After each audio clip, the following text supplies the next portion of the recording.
A burgeoning sense of history tempted bold writers very early to bring the gods down to earth. A Sicilian Greek, Euhemerus, circa 300 BC, wrote a sacred history from old inscriptions that he claimed had been written by Zeus himself on a golden temple pillar on the island of Pangaea in the Indian Ocean. Euhemerus suggested that the gods were originally real people, heroes, or conquerors who were later deified. He claimed that Zeus and his family, for example, were an ancient family of kings of Crete, and he purported to document the whole primitive history of the world since Uranus from those inscriptions. This doctrine, known as Euhemerism, would be used by early Christians to prove that all pagan mythology was a purely human invention, like the Romans' apotheosis of emperors. Elements of the modern historical spirit shone brilliantly in two distinctively Greek literary works, Herodotus and Thucydides, both living in the 5th century BC, would become the fathers, or more precisely, the godfathers of modern historians. Herodotus, circa 480 to circa 425 BC, writing, of course, in prose, was in the new tradition of the logographers. Born in Halicarnassus, an Ionian town on the southwestern coast of Asia Minor, which had been ruled by the Lydians and then by the Persians, he had the advantage of coming from the periphery of Greek culture. Far from the settled centers of Athens or Sparta, he was in daily touch with non-Greek peoples. On the Peloponnesus, Greeks might look upon the ways of quote-unquote barbarians, that is, foreigners, with amusement or contempt. But Herodotus, born under barbarian rule, hoped to learn from them. While the Greeks had an ample store of myths to explain the origins of their own ways, they had no such myths for the Lydians and the Persians. Herodotus planned a survey of the geography and ways of life of non-Greek peoples.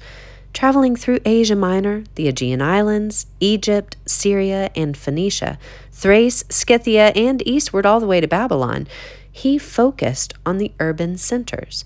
By 445 BC, when he was in Athens and had become a friend of Pericles and Sophocles, he decided to reshape his ethnographic survey into a history of the Persian Wars, 500 to 449 BC, and so revisited the battle sites and routes of the armies.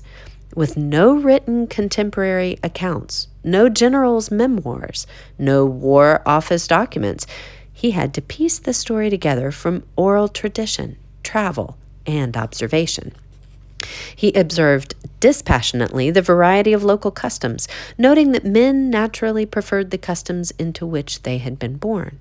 When Darius asked his Greek subjects what he would have to pay them to eat the bodies of their fathers instead of burning them on funeral pyres, no sum could tempt them.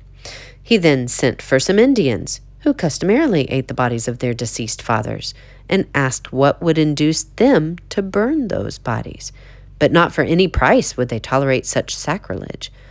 Everywhere, Herodotus said, custom is king. He was freer to speculate about beginnings and sharper in his critical sense than Christian historians would be for the next 2 millennia. Not boxed in by any hard dogma of the creation, he could extend historical time back indefinitely. Quote, "Nothing is impossible," he ventured, "in the long lapse of ages," end of quote. If the Nile should reverse its course and flow into the Red Sea, quote, "What is there to hinder it from being filled up by the stream within at the utmost 20,000 years, end of quote. In the next generation, Thucydides, circa 460 to circa 400 BC, in his History of the Peloponnesian War, narrowed the focus to political history. We know almost nothing about his life, except that his father had a Thracian name, and that he owned a gold mining concession in Thrace and was exiled from Athens for 20 years. He too had some of the advantages of the outsider.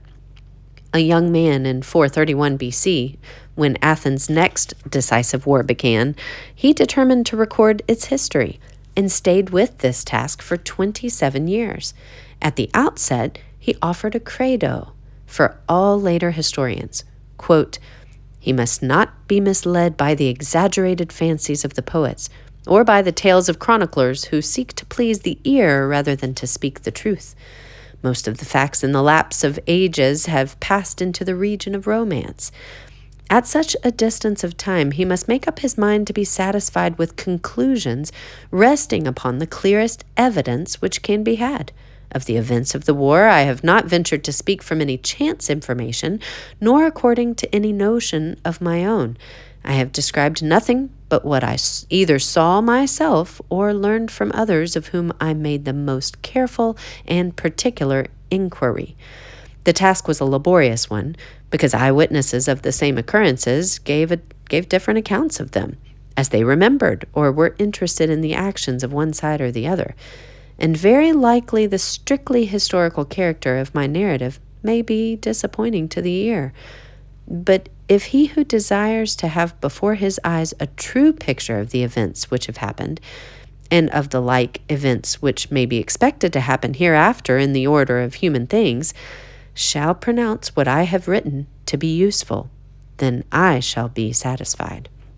My history is an everlasting possession, not a prize composition which is heard and forgotten. End of quote.